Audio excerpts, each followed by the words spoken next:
Hi everybody, maayong gabi sa Izuhurut. Katapos ko lang SD table presentation sa atong Beloved Divine Masters Day. At ito na po ang this out video moment. And thank you sa Long Beach, California chapters, members.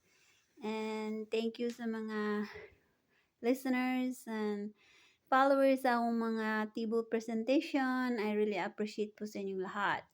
At ito na po ang aking presentation. So, i-explain ako para may idea ka mo kung sa akong gawa diri sa table.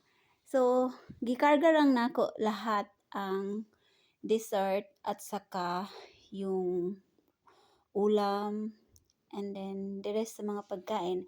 So, ito yung coffee, water, cranberry, and then yun ay fried chicken, ginaluto na ko, and then ham, and then potato with gravy, turkey gravy, and then nilagyan ko ng parsley na decoration para guwapa siya, and then yung cake,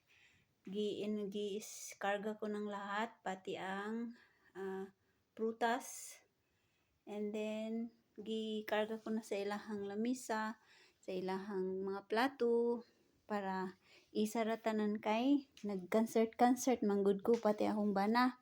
So para dili na ko magbalik-balik sa dessert, gikarga ko na tanan. So ito yung kabuuan, guys. And then so, 9 kabuok kuwan plato.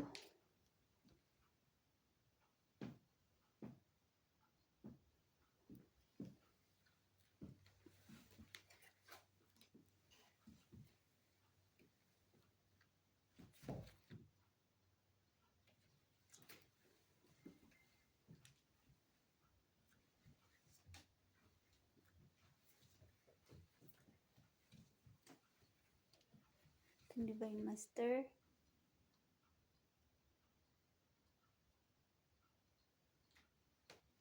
Okay, yun po ang aking presentation sa ating Divine Master's birthday. So, mabalik po ako pag table presentation sa New Year celebration po. Okay, take care. Bye-bye.